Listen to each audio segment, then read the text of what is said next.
Welcome back, everyone. I'm back working on this Kubota deck. As you see in my other videos, I overhauled the spindles and they're ready to go. I need to get this deck together and make the repairs to all the cracking that has happened to it, such as here. I got to straighten this out because it's bent, which caused the pulley to tilt, and when it tilted, it cut into the deck. And there's other cracks throughout. It's a little harder to see on this side, but on the other side you can see them pretty good. There's another one right there. There's a chunk missing out of here, which is still bolted to the spindle. This is all cracked through here.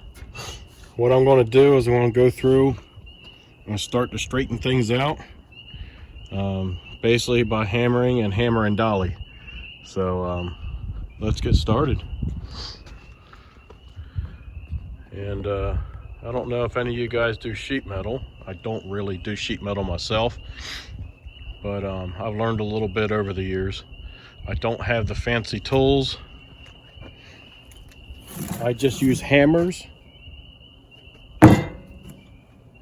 for the hammers and dollies. That's all I use. I don't have the fancy tools. And it works. It works real well. Basically, the concept is you got something on the back side, because sometimes when you're hitting on one side, all it wants to do is basically bounce. So it makes it harder for you to actually get the dent out. But when you take something and put behind it and you hammer against that dent will start to come out, and it'll come out easier, a lot of times with less force. So that way you're not bending up the other parts of it by just taking and wailing on it with a hammer.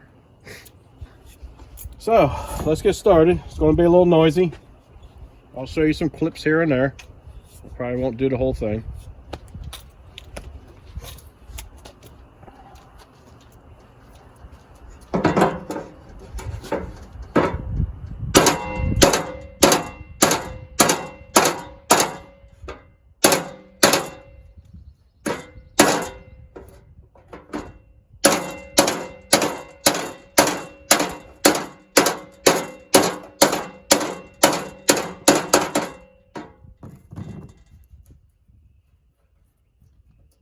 Now, if you notice there, I didn't have to hit very hard, and I was kind of hit underhanded like this, and so I couldn't get a whole lot of force on it.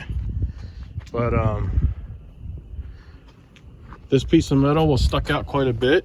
If you can remember and look back in the video, you'll see how far it was stuck out. And that little bit of hammering that I did using this as a dolly, it came out pretty easily.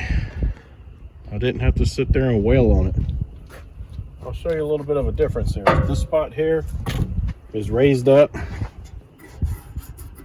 This spot here is raised up. And this spot here is bent. It works really well on that too. It's going to work, but there will be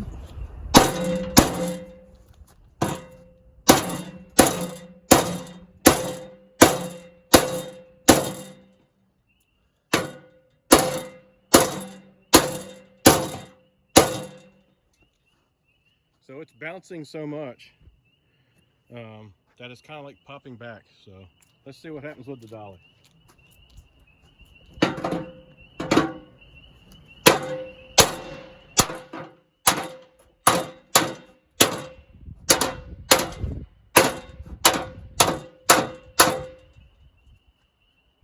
There we go. A lot less force, went into place pretty easily.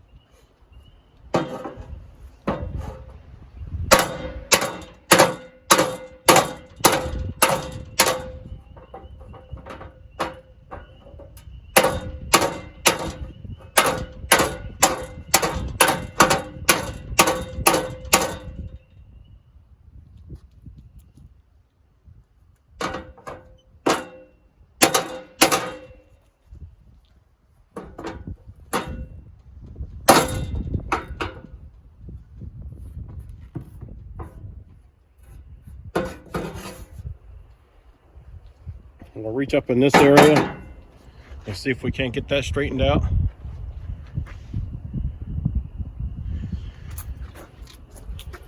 And actually,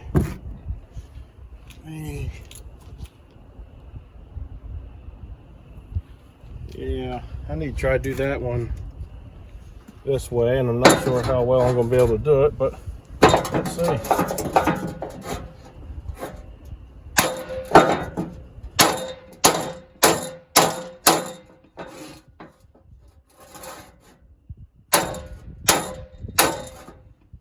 Basically, this part here has been pushed in, and when it was pushed in, it was kind of tilted the metal. When it tilted the metal, it allowed the other end, this side of the pulley, to dig in. So I got to try to get that turned around.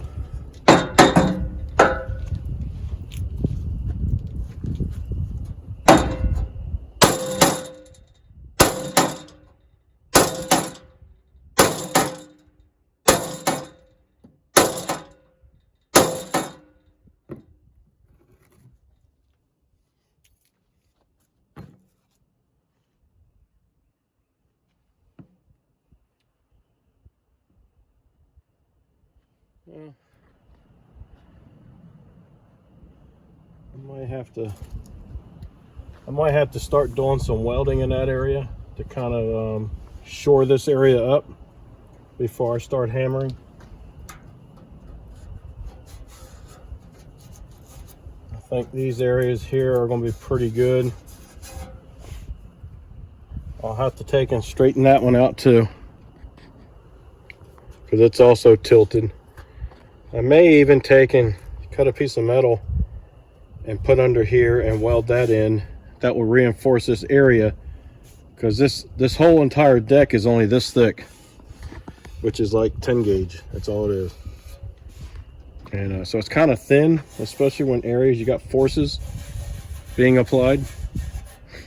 So I might just reinforce those areas with just a metal patch to kind of fit in that area, just to help distribute some more of that force and that weight and pressure in that area. The manufacturer probably should have done that instead of just relying on the thinner sheet metal. I know some of the manufacturers, like this spot here, this will be 2 layers to help reinforce that area. All right, I want to get this deck flipped over. I think I've done all I can do on this side. I think the rest of it, the metal needs to come this way. I pushed all the metal I can that way. I need to bring some this way now. So I want to get this deck resituated. It's going to be hard for you guys to see a little bit, so I might just bring you back and forth. I can't get you high enough to see downward, but I need it this way. So this was, the metal here was bent like this. And by me putting the dolly on the bottom side and hammering in this area, it caused the metal to come back down, and now it's pretty level and flat here. All I'd have to do now is just go in here with the grinder, clean everything up down to the shiny metal, and I'd be able to start welding. This one here, I'm going to try to get it to come this way, because right now it's sitting like that, and I need to bring it back. So I'm going to work on that, see what I can do with it. We'll try this out, see how it works. Hopefully it won't get blown over.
Well,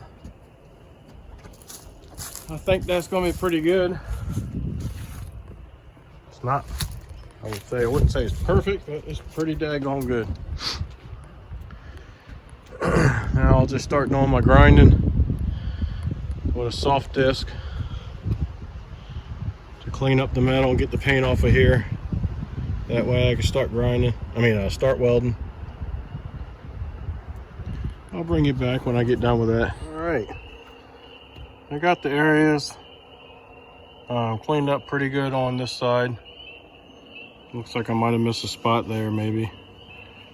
But once I get my burn going, it should burn away that paint as I go. We'll see. And we're ready to start doing some welding.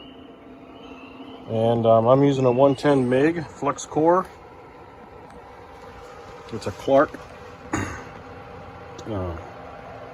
MIG welder, gas or no gas, and it's a 130 EN. I bought this over 20 years ago. It's a British made welder, and at that time it had better components and better warranty, especially on the major part, than all of our ones that we could find here in the United States. And I got it through the Eastwood company back then, and so it didn't take me long to get it. I think it was about, back then I think it was about 500. Nowadays they're quite a bit cheaper, but I love it. So I'll turn it around here for you. It'll take a what is that? I think that's what, a 10-pound spool, I think. That's what that is. I might be wrong. But it'll also take the little small ones too. And this is the first time I used that Vulcan spool wire. And I bought that a couple years ago. And for a job that I had to do, replaced the floor in the trailer. And so yeah, it's a 10-pound.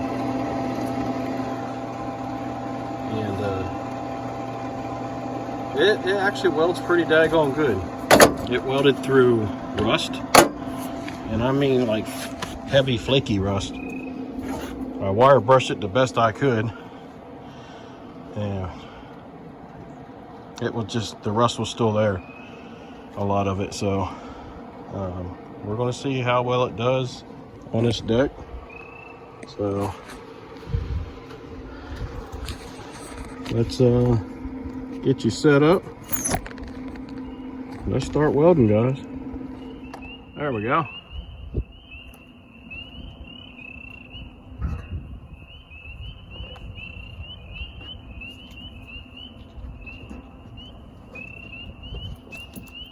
So when you're welding, don't forget your sleeves, your gloves, welding helmet, safety glasses, and in this case I also have earplugs.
That's laying down a pretty good weld, even though there's paint still left over there. So I like that wire. I was using Lincoln wire before that, and that stuff didn't like rust at all. It had to be pretty clean.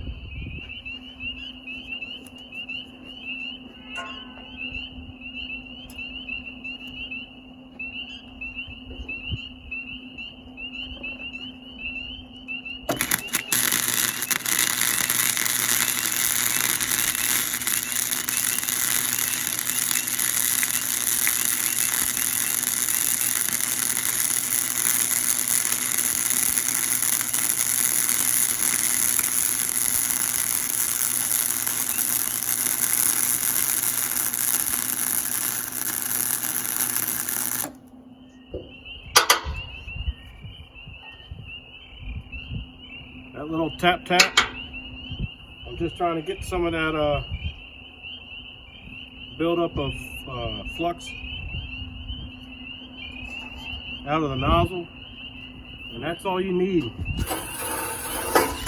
Just a little tap tap. You don't need a hammer on it and bang it on the daggone bench or anything like that. I've had this thing for over 20 some years, and Lord knows how many feet of wire I've ran through this thing. And it's the original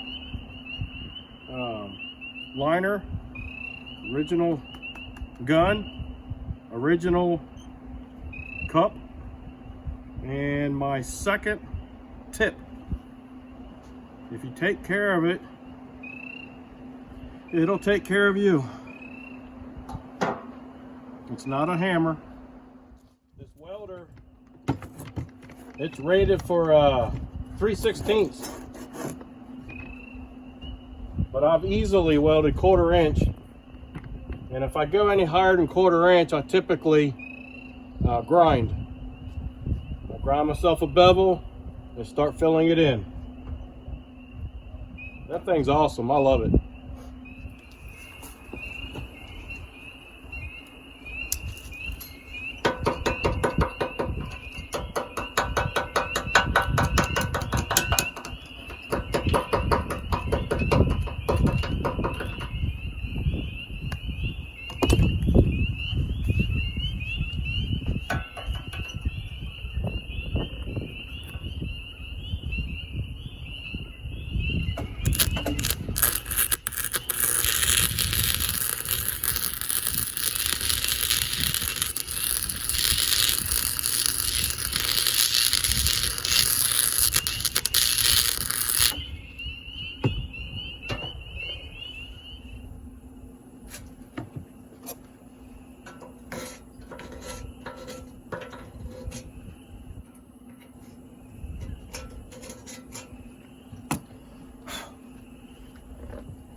All the welding done on the top side. I just gotta fill that piece in. Like I said, it's bolted to the still bolted to the spindle. Any little bit of warping that may have happened, we can hammer and dolly that back out also.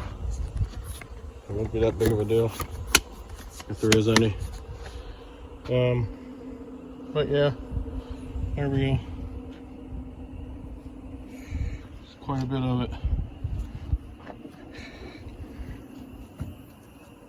That spot there, it was just several passes. Kind of gobbed it up, so like that spot there is going to be ground down because it's right where the pulley is. That hole would be ground.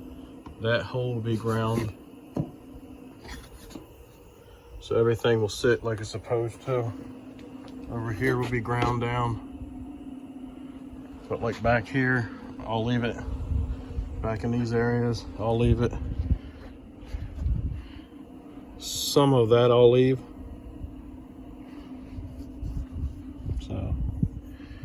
and any of the welding that I do on the bottom side, I'll probably leave all of that, unless it's around the hole for where a nut might sit. So for now, we are done. And I'll probably finish this up tomorrow. Thank you for stopping by, checking out my channel. Give me a thumbs up, subscribe, leave me some comments, let me know what you think.